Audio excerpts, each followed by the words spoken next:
and welcome back to my channel.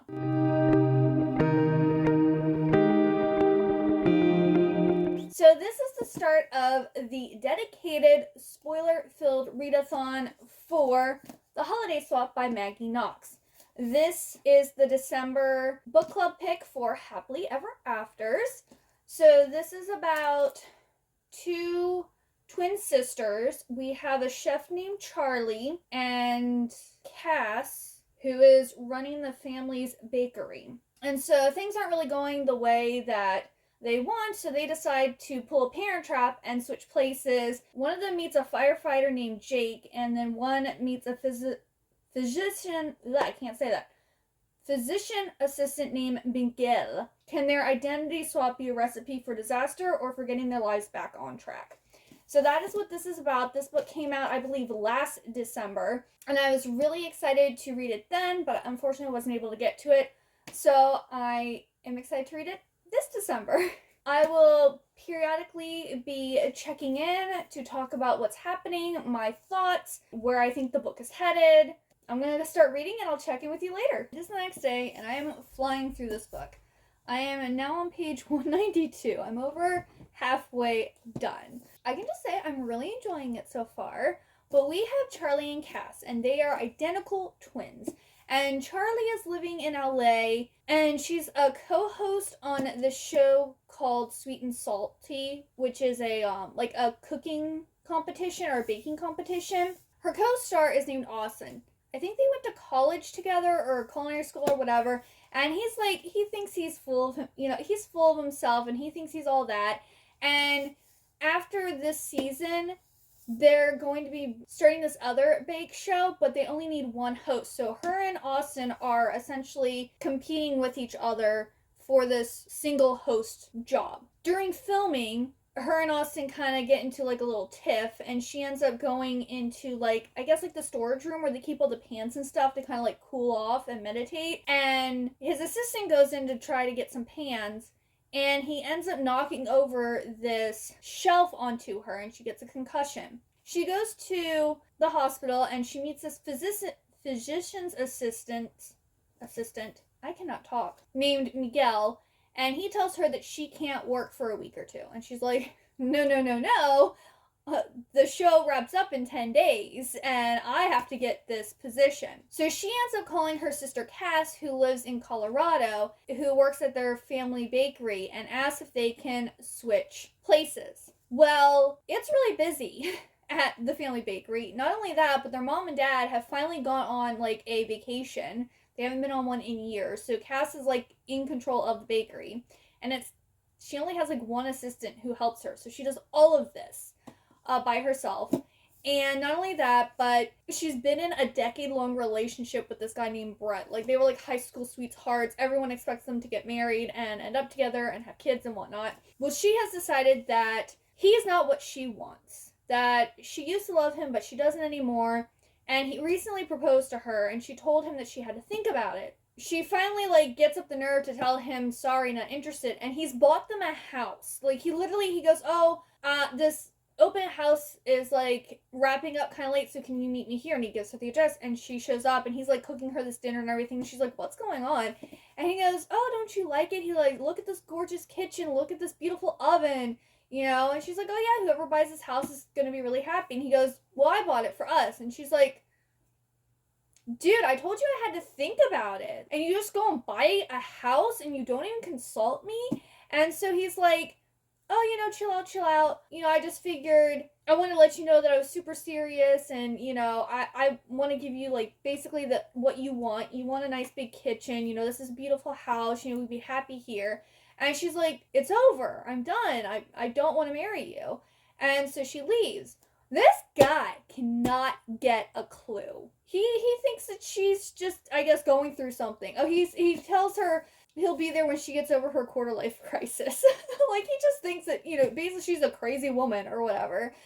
So it's like, really? No, if a girl says she's not interested anymore, she's not interested anymore. I can understand him being upset and maybe, wanting to know exactly, do I need to stay away from you? Are we friends? Do I still have a chance? But he's acting like she's just going through something. And, like, he's not taking her no seriously. Well, there's this really sweet older lady who comes into the bakery and wants lemon squares. And she has to have a lemon square every single day. And she has a very attractive grandson named Jake, who is a firefighter. He is friends with Cass. Because of what Cass is going through with Brett, and what Charlie's been told that she can't work for, like, 1 to 2 weeks, Charlie asked Cass to switch places. And Cass is like, you know what? Sure. Tell you what. I'll cover for you on the TV show if you get rid of Brett. Let's both get rid of our problems. So Cass ends up in LA, and Priya, who is Charlie's makeup artist, is the only one who knows that it's Cass and not Charlie. So Cass is kind of having a little difficulty, like, figuring out exactly, like, how to read the prompter. And Charlie hasn't sent her these recipes that she needs for her assistant to set up the recipes for, like, the challenges and stuff. So she's having a little rough go of it. Plus, she's not used to wearing heels and being super dressed up and everything. And for whatever reason, she has to wear, like, ball gowns and super fancy clothes with heels, where the guy just wears, like, a normal baker's outfit. And she's like, why is it that I'm all dressed up and he's dressed normally? They laughed it off and go, oh, it's because you're the star. Okay. Well, she ends up running into Miguel, and Miguel asks her about how her head is, and she's telling him about work. He goes, I told you not to work. She goes, oh, I'm fine. Well, she gets Miguel tickets to go and, like, be in the live audience for one of the episodes of the show. And then he asks her to dinner. Then he takes her surfing. Then he takes her to go meet his family. And all this time, he thinks she is Charlie, who's the star of this TV show that he and his sister and, like, his whole family really likes. And she's the twin sister. So on the other hand, we have Charlie, who is now having to run the bakery. Oh, one of the main, I forgot to mention, Charlie has lost her sense of taste and smell.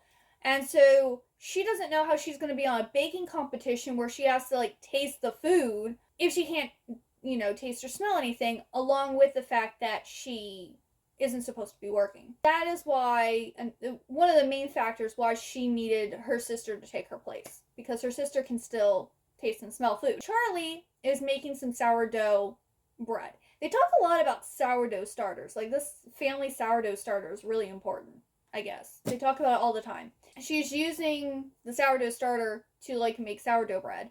And she goes to take a 15-minute nap, and something happens, and the bread burns, and, like, there's smoke everywhere, and Jake the firefighter shows up. So, they're talking or whatever, and I think they run into each other later, and he like, asks to take her out to eat or something like that. And so he kind of knows the situation's a little dicey with Cass and Brett, but he's not really sure what's exactly going on. So he is interested in Charlie. He even makes a comment. He goes, I always just saw you as a friend, but, a few days ago, for whatever reason, I just saw you differently. So, like, he can tell the difference between them, but not actually, because I guess he's attracted to one of the twins, not the other, even though they look exactly the same. And, like, visually, you can't tell them apart from each other, which I think is really cute. He's like, he's basically like, I don't know what's going on, but all of a sudden, like, I see you as more than a friend. So they go out to eat a couple times. He helps her in the bakery. And then Brett keeps showing up. And he's like, oh, I thought we could get some food. Oh, I thought, we could go out to eat. Oh, calling her and texting her and all this stuff. And it's just like, dude, leave her alone. At least give her a week or two. And then be like, hey, I've given you some time. I want to know exactly what's up. I want to fully talk this out type of thing. But the dude's not taking no for an answer. Yeah, and then it seems like Charlie is starting to really like working in her parents' bakery, and she's kind of liking, I guess, like the simple life type of thing. But it's getting to the point now where they're going to have to, like, reveal that they've swapped places. So I'm guessing there's probably going to be people upset. But at the same time, I don't understand in this situation why people would be upset, because they're pretending to be each other, so therefore you're supposed to, like, make people think that you are that other person. So while they're lying, which lying is wrong, for the contents of the book, they need to be lying to everyone so that no one accidentally slips up and, like, reveals Because they themselves have almost slipped up. So could you imagine if other people knew what they would do? Oh yeah, and then there's this lady Sharon who kind of saw the breakup or heard the breakup between Brett and Charlie, and she seems to be like a busybody, but then she also like asked Jake to see if he could get the sourdough like bread or sourdough starter like recipes so that she could use it in her dog biscuits or something like that. So I don't know if something more is going to go on with that or if it's just like some side thing that isn't that important. But I'm just like, what is up with this lady? Like she like walks around and she like watches the bakery and now she wants. But then there's also a rumor that there's like this chain bakery that's going to be coming into town. And so maybe she's connected with that and she wants to like drive them out of business. I don't know. That's conjecture. I don't know. But it just seems like there's something going on with that Sharon lady and it's gonna come out here soon. It's funny because Charlie is liking Cass's life and Cass is liking Charlie's life. So I wonder if they're actually going to just switch places permanently, but like reveal who they actually are. It's just a thought. But yeah, I'm really enjoying it. So I'm going to read some more. I mean, it's a pretty simple, straightforward story, so I'm probably just going to finish it and then tell you all what happens. Because I'm pretty sure it's just going to be like the reveal and then maybe like some other subplot thing and then everyone's happy. It's pretty, it's a typical story. Oh, I will say one thing, this doesn't feel very Christmassy. Like they have countdowns to like 5 days until Christmas or this until Christmas, but no one's really doing any like Christmas activities. All they're doing is working. And they're not even really talking about Christmas or making plans for Christmas. Like, it's just the Christmas season, but they're not, like, it doesn't even matter to them. Besides, there's more baking to do at the bakery. So yeah, there's no, like, putting up a Christmas tree or they baked the gingerbread parts for people to buy, but they themselves haven't put together, like, a gingerbread house. There hasn't been any light scene, no present buying. Like, there's been nothing Christmassy, really, besides little things mentioned here and there to let you know it is Christmas. But if they weren't telling you it was Christmas, you wouldn't know. So that's a little disappointing for like when you're expecting to read like a holiday romance and that it's just mentioned, like you're told it is, you're not shown that, you know what I'm saying? But yeah, I will check in later. Alright, so I have finished reading The Holiday Swap by Maggie Knox. And you know how I was complaining that it wasn't very Christmassy? It gets more Christmassy in like the last like 50 pages of the book. They're actually like, you know, going Christmas shopping and they're talking about like getting together and people missing flights and, you know, are they going to get home in time for Christmas and different stuff like that. So we do get more in this. And I gave it a 4 stars on Goodreads, but I'm going to say it's more of like a 3.5. Like, I did really enjoy this. This was a really good, sweet romance. So, where did we leave off? Miguel goes over to Charlie's apartment where Cass is currently staying, and he brings her all this food from Fabrizio's, and they eat it together, and then they start baking because she has to test the bakes for the competition the next day, so they're working on that, and the power goes out. So he asks her where the power box is, and she goes, the power box? And he goes like, yeah, and she goes, I forgot. Of course, she didn't forget, she just doesn't know because it's not her apartment.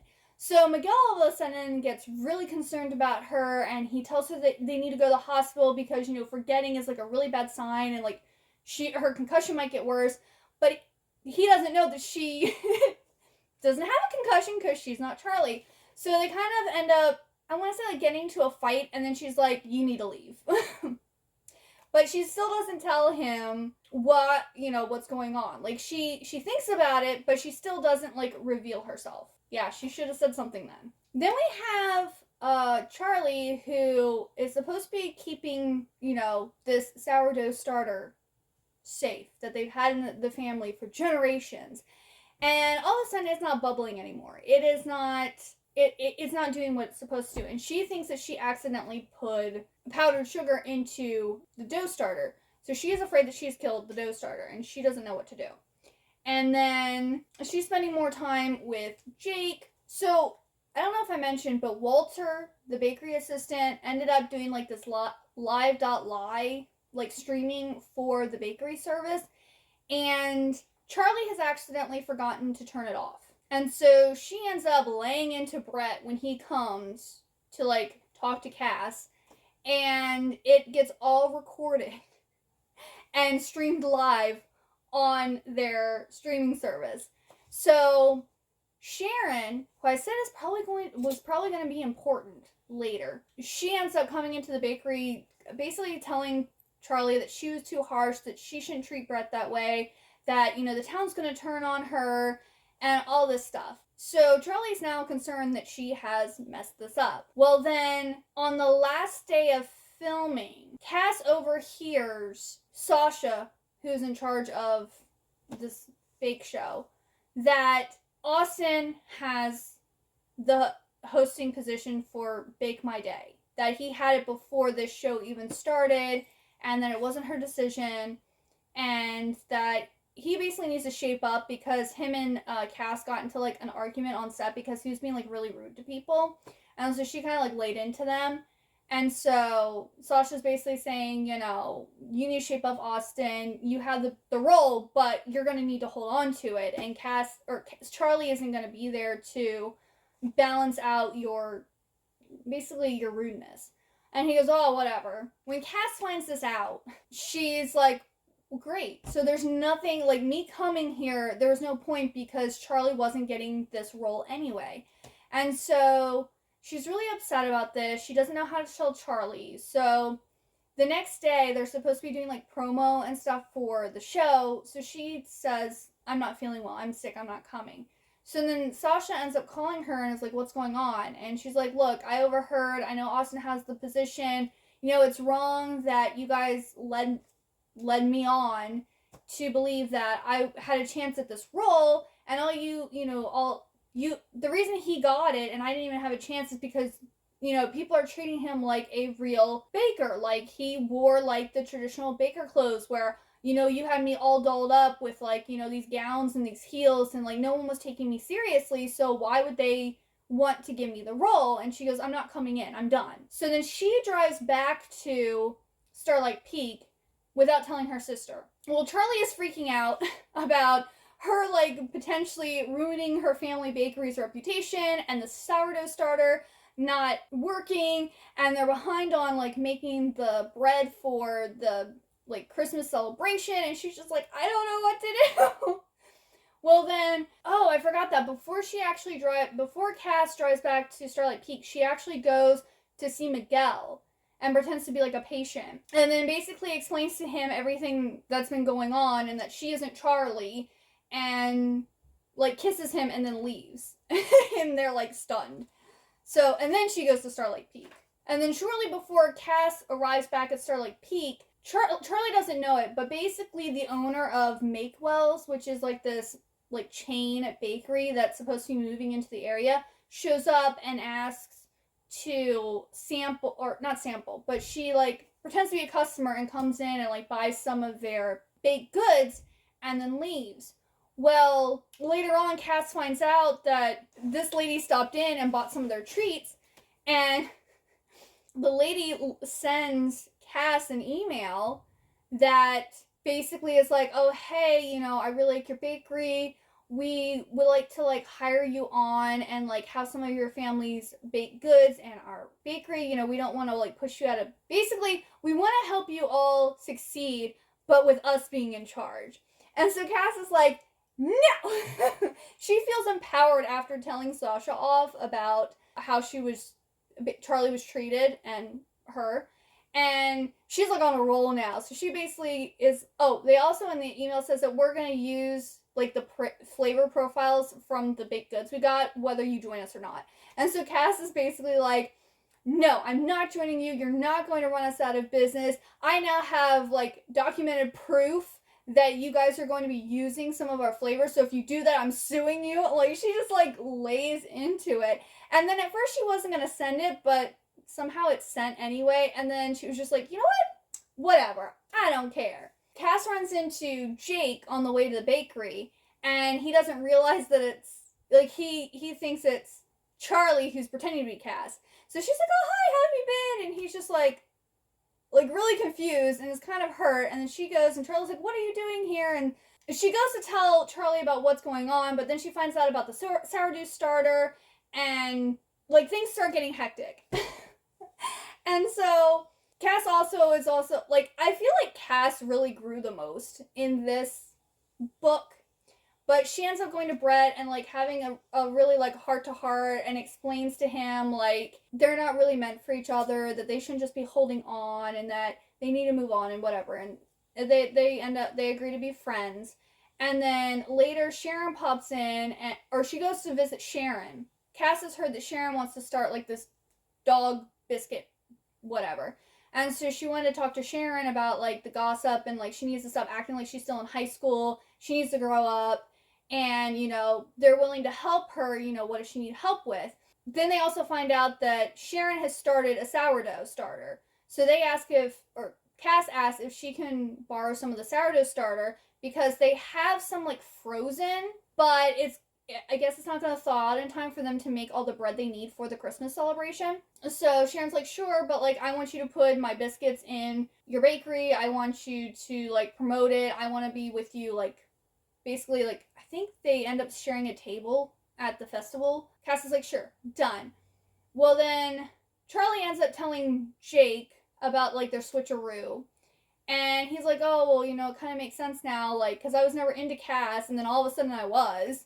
Cass finally tells Charlie about the whole her not getting the hosting job. So Charlie's like, well, I don't know what to do, but at the same time she kind of feels happy because she really likes being in Starlight Peak, and she really likes Jake. So she calls her agent and says that she wants to take a break. They got the sourdough thing started. After Cass talked to Sharon, she decided to go for a walk. Well, there was like a heavy like snowstorm coming in, and so she's on her trail, and she ends up slipping and hitting her head. Well, she calls Charlie for help and then passes out. Well, at the same time, Miguel has just made it into town and seen Charlie and thinks it's Cass, and Charlie's like, no, I'm her twin sister. She goes, I just got like a weird call, I need to go and find her. So her and Miguel go to look for Cass, while Jake then goes and like tries to get some of his firefighter buddies to go and also help. And they finally find her, they get her home. She basically just had a little like thing on her head. It wasn't no big deal. Later that night, Cass and Charlie were out doing something, and they came back, and Miguel, Jake, and Walter are on their live stream, and they're all like doing like baking the bread, and like has this like little like assembly line going. And like they're all having fun, and they have like 30,000 views. And so then like Charlie gets in there and starts doing her thing, and she comes up with this idea that they should make like a streaming show with her and like her friends and family. So at the same time she gets ready to call Sasha. Sasha calls her and tells her, oh, hey, we're loving this. Like, people are, like, we're all watching this. Like, it has so many views. Like, I think we could really do something with this. And Charlie's like, oh, I was just calling you because I was wondering if we could do something with this. And then Charlie, of course, had to explain to Sasha everything that happened. And then Sasha brought up about her son spending Christmas with her ex-husband. And so Charlie invites Sasha to spend Christmas with them. And so, and their parents were going to, like, miss their flight, or their flight got canceled, but they said they'd be there anyway, so they all make it in time for the festival. Everything goes well. Then we skip to Christmas Day the next year, and Charlie and Jake bought the house that Brett had originally bought for him and Cass. So they have bought the house, and then we find out that she has a baby on the way, and they also got a new puppy. That was Charlie's Christmas present from Brett. And then Cass and Miguel actually get married. And he got like a job at like one of the local hospitals. And so they're all living in Starlight Peak, and they're like one big happy family. And also Sasha and her son are there. And like I think Sharon is Sharon and Brett there? I don't remember. But like a whole bunch of people are there. And Cass and Miguel end up getting married. They have like this small little Christmas like ceremony. And Faye, Jake's grandmother, actually officiates. She actually's like, oh, it's cool. I got online and I got my, license to marry people. She's like, it's amazing what you can do online. But also, Sharon ends up buying the space that Mike Wells was gonna buy. So she buys it for her dog biscuit company, and it's like, we don't want you here. Stay away. So everything works out. Everyone falls in love. Oh, and also Sharon and Brett kind of become a couple too, because apparently she was so mean to like Cass, because she had a thing for Brett, and she didn't think that Cass basically deserved him. That's why she was being so nasty and like gossiping about the bakery and stuff. But her and like Brett get together, so it's all okay. So it's kind of like typical, like, oh, everyone kind of like pairs up type of thing at the end. But it's also cute. And also, like, one of the twins gets married, one of them's having a baby. So, like, romances generally end with, like, a marriage and a baby. So, it had a lot of tropes in it. But overall, it was really sweet. I really like the writing style. And Maggie Knox is actually 2 authors. We have Karma Brown and Marissa Stapley. So, it's these 2 ladies here actually form the pen name Maggie Knox. That was it. That's everything that happened. I know this last half was a little convoluted because it's actually been a couple days since I finished the book, so my mind was a little foggy. But yes, if you got all the way to the end, please leave me the Christmas tree emoji and let me know what you thought of the book. Did you enjoy it? What rating did you give it? Are you going to read more by Maggie Knox? I think I probably will. But yes, thank you so much for watching. I hope you have a wonderful good day or night, and I hope to see you next time. Bye-bye!